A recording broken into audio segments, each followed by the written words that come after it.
Let me just try to address this. I've given a lot of talks about this issue, the cycle of sin. And the cycle of even good people. You know, they're praying, they're reciting Quran, they're even doing Umrah, Ibadat. But at the same time, they can't get away from certain evil practices in their alone time. There are two parts of this problem. One of those parts is spiritual and the other part is psychological.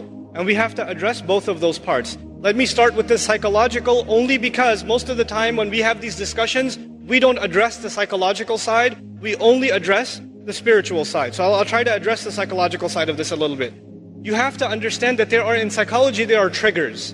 In other words, there are certain situations that make your mind, they release certain chemicals in your brain and they make you want to do some things in certain settings. They are triggers. So for example, for a young man, I'll give a crude example. A young man is watching an action movie and he's watching the movie and he sees a beautiful woman. And as soon as he sees that one scene, his mind gets triggered.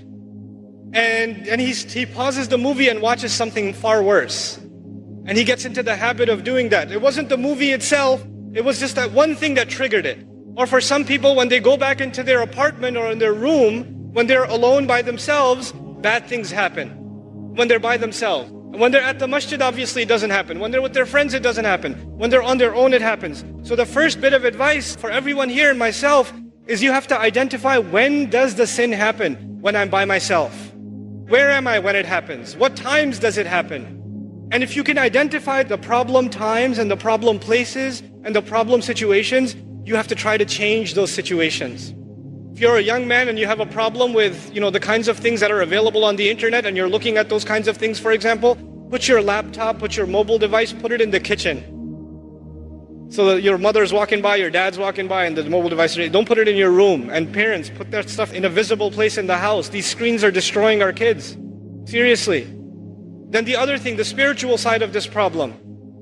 It is normal for a human being to make tawbah to Allah and then go back and do the sin again because we are khatta'un. The Rasul of Allah ﷺ described us not as khati'un, but khatta'un. Kullu bani Adam, khatta'un. And khatta' is a sighatul mubalagha. It's called the hyperbolized state. What that means in simple English is the one who repeats mistakes over and over and over again. Like a khabbaz makes bread over and over again. A khatta' makes mistakes over and over again. So that will happen. It's inevitable that some sin will occur over and over again. However, if in the back of your mind, the moment you made tawbah, you are already thinking about 3 weeks from now, I'm going to be doing this again anyway.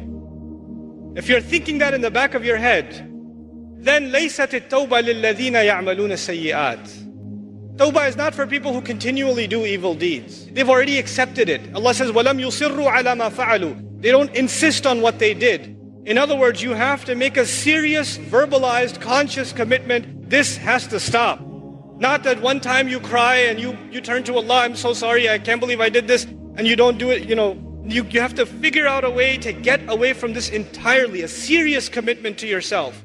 And if you can't do it on your own, seek the help of friends. Seek the help of people you trust. I know it's embarrassing sometimes, but we all need counsel and help sometimes. And when you realize that it's been going on for years, and you haven't been able to get out of it, it is time to seek someone else's help. Which is why in the ummah today, psychological and spiritual counseling is so important. So many young people are in need of counseling and families are in need of counseling. That is one of the greatest priorities of this ummah because that will be a vehicle by which peace will be delivered to people.